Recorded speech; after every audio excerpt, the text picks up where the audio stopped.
Hey guys, Lisa Salvatore here with a video for the full moon in Taurus on November 11th or 12th, depending on where you live. Here on the East Coast, it is November 12th at 8:36 a.m., I believe, is when it peaks. Full moons are always felt about 5 to 7 days prior. The buildup begins, and then typically, depending on the planetary aspects involved, it could even be like 5 to 7 days after the full moon that we feel its effect. Some people, feel it less or longer. It really depends. But typically, it's like the week before there's a buildup, and then a couple of days after we do still feel the energy of the full moon. This full moon is in the sign of Taurus. It is definitely one of the best full moons of the year. The moon does very well in Taurus, in the sign of Taurus. It's exalted there, which means it's like a great place for it to be. There's something very grounding about a earth moon, a full moon in Taurus.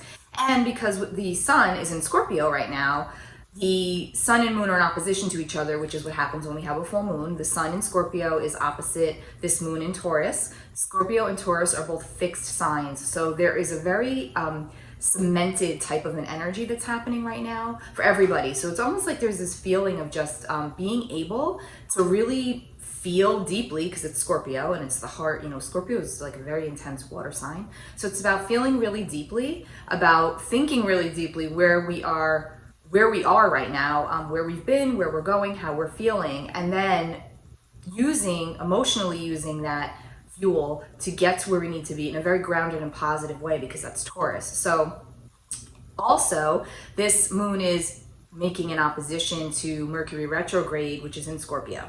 So because Mercury is the mind and the moon is the heart, right? And we're already having a full moon, which is an opposition. It's opposing forces, right? The full moons do exacerbate opposing forces in our lives, like the head and the heart, the home and the work, all of that. And then you've got, the moon's also now opposing Mercury, which is the mind. So it's like a double whammy happening here. So there's a lot to be said about following your heart, but taking your brain with you at the moment. There is a depth to everything that's going on around us at the moment, heightened awareness and sensitivity galore, because this full moon is also making a sextile to the planet Neptune, which is the psychic planet. It's all about the unseen, the unconscious, what's under the surface. It's ruled, Pisces sits there. So it's like, this is all about the mystical and the spiritual and the otherworldly. So there's an element of that also incorporated into this full moon, making it just extra sensitive. I'm sure many of you are feeling, I know for a fact from the people that I'm working with and friends, like people are saying to me constantly, oh my gosh, I had the craziest dream last night about my deceased grandmother, and she spoke to me, and I've never had a dream like that before, or I saw something, or, it's very common right now. November is the month, actually, of, the deceased for the most part. And on top of that, we have a lot of planetary aspects that are supporting that. So it is not uncommon if you're feeling more tapped in, more tuned in, a lot of psychic experiences. You're not alone. It's very common right now. So journal about it, record it on your phone if you don't want to write. I do that with my dreams because I can't stand to write with a pen. So I literally will just record it. But anyway, there's a lot of that happening right now. We also have a really nice trine to Saturn, which is also in Capricorn, another earth sign, that is with this full moon. So there's another grounding force to add to the already grounded energy. Even though it is intense and even though it's high energy, because all full moons are, there's a sense of groundedness, like I said, a cementing that's happening with this. That's really helping us to solidify our plans as we go into the next year, as we go into 2020.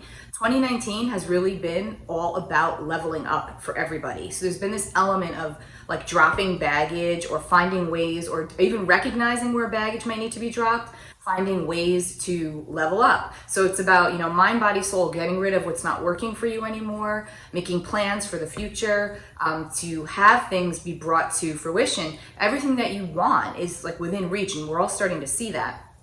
And going into 2020 is going to be a big year there's a lot of cosmic support happening. There's going to be, towards the end of this year with the eclipses coming up and all, it could feel very, very charged and very, very intense. But at the same time, there's a lot of liberation that's occurring. You just have to be trying your hardest to stay grounded through it all, because there's a lot happening.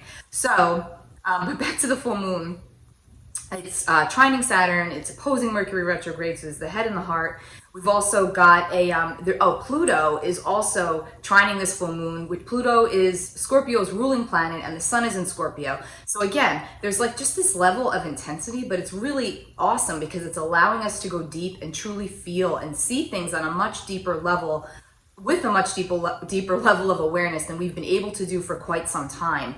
And it's just very supportive. So I just want to stress that this is a really, even if there could be some negativity around you, obviously sometimes that's life, right? But there should also be some sense of comfort in knowing that it will shift and that you can, there's some positive energy here. So just look for it. Look for the stuff that can be golden for you. Try to stay grounded. It is a Taurus full moon, so it'll be easier than, like, for example, if we had a Scorpio full moon, that would be a little different.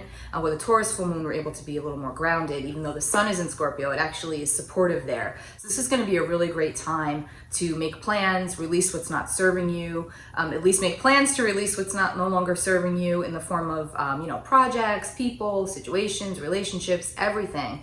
Because going into 2020, we're all going to be asked to level up even more. I wanted to just pull a card for this full moon. I'm actually going to use my Sun and Moon Tarot deck, since it is a full moon. Let's see what we get. Message for the full moon Taurus. Just a message for the general collective. We got the Hermit, number 9. So the Hermit is a major arcana, so there's a lot of energy packed into this card, and it's the Hermit, and it's number 9, so it's a solitary card, but it's also a very spiritual card. And just like I had said before, with Neptune here trining this new full moon, there's an element of spirituality and spiritual wisdom that's attached to this full moon as well. We're applying like what we've gone deep within ourselves to find out or to learn or to understand on a deeper level. This is the card of soul searching, the Hermit. So even though it's the Hermit and it's like literally about being solitary, this is also about going within and doing some soul searching and finding, trusting and relying on your inner wisdom to get you through and to light your path.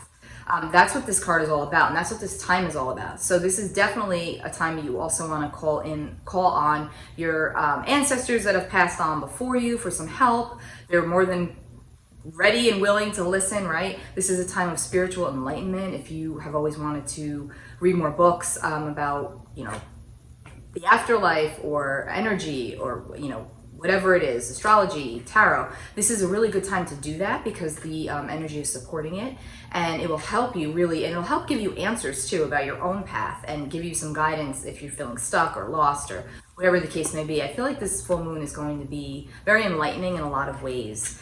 So this is the Hermit. Take good care of yourselves. If anybody would like a private consultation, please click on the link below, lisasalvatore.com. We'll take you there directly, and I hope to talk to you all real soon.